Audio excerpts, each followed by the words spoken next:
Friends, welcome to the channel test riders. तो friends, आज हम बात करने वाले हैं जो मैं शुरू से ही हम मेलास्मा को लेके स्टार्ट हुए थे।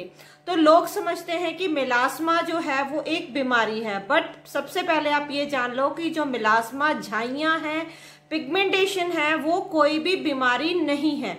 वो बीमारी मतलब वो जो सिम्टम्स, वो जो चीजें आपकी स्किन के ऊपर जो भी प्रॉब्लम्स आती हैं वो किसी और वजह से आती हैं।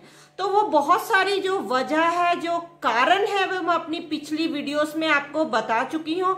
और उसके बाद हम जो है एक एक कारण को लेके, एक एक जो हार्मोन्स को लेके धीरे धीरे हम आगे बढ़ रहे हैं कि ताकि जिन लोगों को मेलास्मा स्किन से रिलेटेड जो प्रॉब्लम है, साथ में उनको अगर एक पर्टिकुलर हार्मोन में भी डिस्टरबेंस चल रही है तो उन्होंने क्या करना है, डर्मेटोलॉजिस्ट के पास उन्होंने बाद में जाना है, बट इंडोक्राइनोलॉजिस्ट के पास उन्होंने पहले जाना है।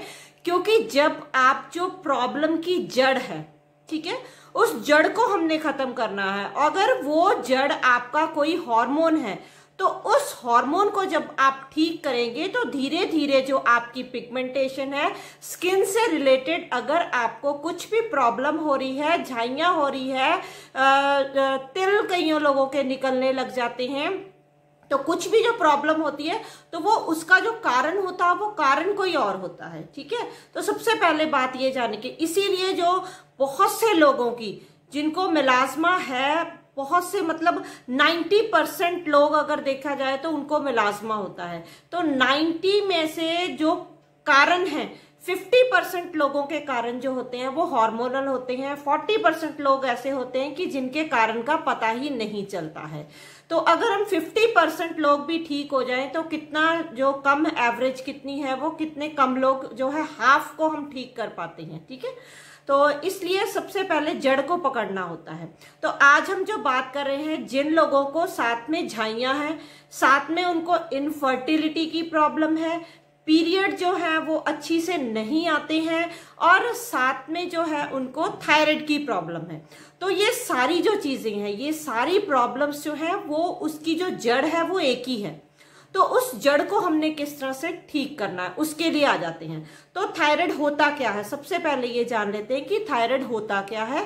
थायराइड एक ऐसा ग्लैंड है, एक ऐसी ग्रंथि है जो आपके यहाँ पर होती है, इस जगह पर, और जो तितली के आकार की होती है, इस तरह से तितली की तरह की, बटरफ्लाई की शेप की होती है।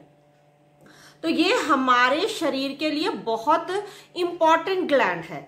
तो इस ग्लैंड में डिस्टरबेंस कहाँ से होती है? डिस्टरबेंस कोई भी हार्मोन है उसका डिस्टर्ब होने का कारण एक ही होता है, ये वाला डब्बा जो सिर के ऊपर है, जिसके भगवान ने, लोग समझते हैं सिर्फ इसके ऊपर भगवान ने दिया है हमें सुंदर सुंदर बाल उगाने के लिए। नॉट सुंदर बाल उगाने के लिए दिया है, बट इसके अंदर बहुत कुछ है, बहुत कुछ, जो यहाँ से ये हमारा कंट्रोलिंग सिस्टम है। जब यहाँ पर आप जो है डिप्रेशन में, एंजाइटी में और टेंशन्स में होते हो, तो वहीं पे एक छोटू सा है जो जिसके हाथ में सबकी लगाम है, वो है हाइपोथैलेमस। तो हाइपोथैलेमस जब डिस्टर्ब हो जाता है तब सारा कुछ धीरे धीरे डिस्टर्ब होने लग जाता है। और वो डिस्टर्ब कौन करता है? आप कैसे डिस्टर्ब करते हो? जब आप जो है स्ट्रेस लेते हो, तो वहीं से शुरुआत होती है। तो इसलिए हमने, अगर कोई भी बीमारी को आपने खत्म करना है तो उसकी जो जड़ है वो है स्ट्रेस। तो हमें घूमकर, चाहे आप साल बाद आ जाओ, चाहे 2 साल बाद आ जाओ, चाहे 4 साल बाद आ जाओ, चाहे 10 साल बाद आ जाओ, तो उस स्ट्रेस के कारण को रूट कॉज को खत्म करना होगा, तभी अब आप सही हो सकते हैं। क्योंकि जहां पे गलती हुई है, उस गलती को अगर आप ठीक नहीं करोगे तो आगे आपकी प्रॉब्लम्स ठीक होने वाली नहीं है, आप कुछ भी कर लो। ठीक है, तो ये हो गया थोड़ा सा आपको मोटिवेशन देने के लिए, आपको समझने के लिए कि मेलास्मा ऐसे ही नहीं होना ठीक। जब तक आप जो मर्जी करी जाओ, नहीं होएगा मेलास्मा ठीक जब तक आप उसके कारण को नहीं पकड़ोगे। ठीक है, तो मैं यहाँ पे आपको कारण पकड़वाना चाहती हूँ। अपने कारण पकड़ो। स्ट्रेस लेने से, एंग्जाइटी लेने से या डिप्रेशन में रहने से हमारा चेहरा अच्छा नहीं लगता, ये होगा, ऐसा लगता है, तो वो सब को छोड़कर अगर आप अपने स्ट्रेस को कम कर देंगे, खुश रहेंगे, कोई बात नहीं कैसा भी है, खुश रहेंगे तो सारी प्रॉब्लम्स का जो है वो हल हो जाएगा। तो फ्रेंड्स अब आगे चलते हैं, जो वीडियो नहीं तो बहुत ज्यादा लंबी हो जाएगी। सबसे पहले हम जान लेते हैं सिम्टम्स क्या होते हैं। थायराइड हो गया, 2 टाइप्स का थायराइड होता है, एक हाइपो और एक हाइपर। तो आज हम जो बात करेंगे वो है हाइपो के बारे में बात करेंगे, क्योंकि 90% जो फीमेल्स है वो इससे अफेक्टेड रहती हैं।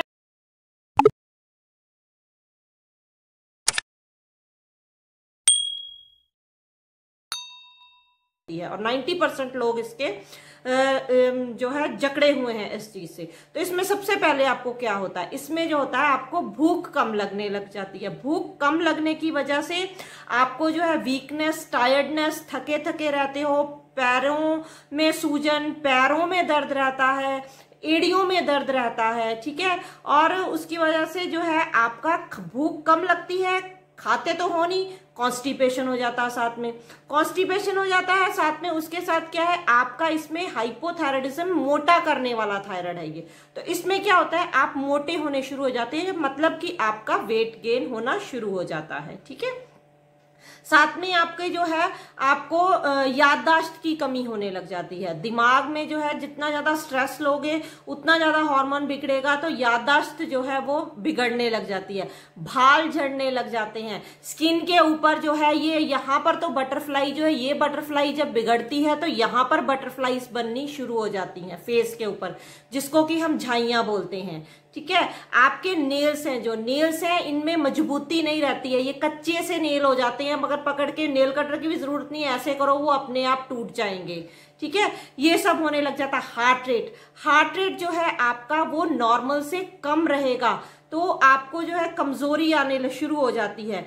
और भी साथ में बड़ी स्किन से रिलेटेड, बालों से रिलेटेड जो है वो प्रॉब्लम्स साथ में शुरू हो जाती है। इनफर्टिलिटी की प्रॉब्लम हो जाती है, पीसीओडी हो जाता है, मेंस्ट्रुअल डिसऑर्डर्स हो जाते हैं, और जो है अंडा बनने में भी फिर प्रॉब्लम आती है। आगे आगे जब आप ये लॉन्ग टर्म इसको ट्रीट नहीं करते हो तो आगे आगे जाके ये प्रॉब्लम्स शुरू हो जाती है। और ये प्रॉब्लम्स जो शुरू होती है ना, ये एकदम से शुरू नहीं होती, ये इसका जो कारण होता है वो हम जान लेते हैं। इसका कारण क्या होता है? जो कारण है वो सबसे ज्यादा है आजकल का जो खाना पीना, हमारा रहना सहना, जो खाना पीना है। अगर आप पेरेंट्स हो, ठीक है ना, अगर अभी आपको थायराइड है तो आपके घर में अगर फीमेल बच्चा है कोई, तो आप उसको थायराइड से बचा सकते हो। कैसे बचा सकते हो? उसको आज से ही आपने कोई भी प्रोसेस्ड फूड नहीं देना है। चिप्स हो गए, मतलब पैकेट में बंद फूड है, पैकेट में कितना कुछ आता है। बच्चे जो है वो भाग के जाते हैं, 5 रुपए में 10 रुपए में चिप्स ले आए, कुरकुरे ले आए, ये ले आए, वो ले आए, वो खाना स्टार्ट कर देते हैं। बड़े लोग भी खाते हैं, बड़े आराम से खाते हैं। पास्ता हो गया, पिज्जा हो गया, पिज्जा कितनी मतलब मस्ती से, कितने झूम के खाया जाता है, तो वो नहीं खाना है। प्रोसेस्ड फूड नहीं खाना है इसमें। और जो जितनी भी तरह के, जिस तरह से क्रूसीफेरस, गोभी हो गई, बंद गोभी हो गई, ठीक है ना, तो इस तरह की जो सब्जियां हैं, अगर जिनके जेनेटिक मतलब आपके पेरेंट्स को भी है, तो आगे आपके बच्चों को ये प्रॉब्लम ना आगे, तो बच्चों को ये चीजें देनी आज से ही बंद कर दो, ताकि आगे जाकर जिस तरह आज आप पछता रहे हो तो फ्यूचर में बच्चे इस चीज से ना पछताएं, ठीक है ना। तो अब आगे आ जाते हैं, ये तो हो गए सिम्टम्स। तो सिम्टम्स के बाद हम इसको डायग्नोस कैसे करेंगे? डायग्नोस करने के लिए जो है आपको अगर ऐसे कोई भी सिम्टम्स नजर आते हैं तो आपको अपने एंडोक्राइनोलॉजिस्ट के पास जाना चाहिए सबसे पहले। तो वो आपका जो है T3, T4 और TSH थायराइड फंक्शनिंग टेस्ट करवाएंगे। अगर थायराइड फंक्शनिंग टेस्ट में T3 और T4 जो है वो बहुत कम बनता है, नॉर्मल से कम होता है, और जो TSH लेवल है वे बहुत ज्यादा बढ़ जाते हैं, तो उसमें क्या होता है आपको हाइपोथायराइडिज्म हो जाता है। और इसी का अपोजिट जब होता है तो वो हाइपरथायराइडिज्म होता है। तो इसमें हाँ एक चीज और मैं इसके सिम्टम्स में आपको बताना चाहूंगी कि इसमें जिस तरह से अभी मॉनसून का मौसम चल रहा है, ठीक है, गर्मियों का मौसम है, बट आप देखोगे कि अगर आप 4 लोगों के बीच में बैठे हो तो उनको गर्मी बहुत ज्यादा लग रही होगी और आपको जो है वो गर्मी भी इतनी नहीं महसूस नहीं होगी। आपको थोड़ा ठंडा ठंडा शरीर रहेगा, आपको ठंड लगेगी, ठंडी मतलब ठंडक महसूस होगी। और इसमें होता है कि बाकी लोगों को इतना पसीना आ रहा है, मुझे तो पसीना भी नहीं आ रहा, तो इसमें यह भी सिम्टम होता है कि आपको पसीना भी बहुत कम आता है।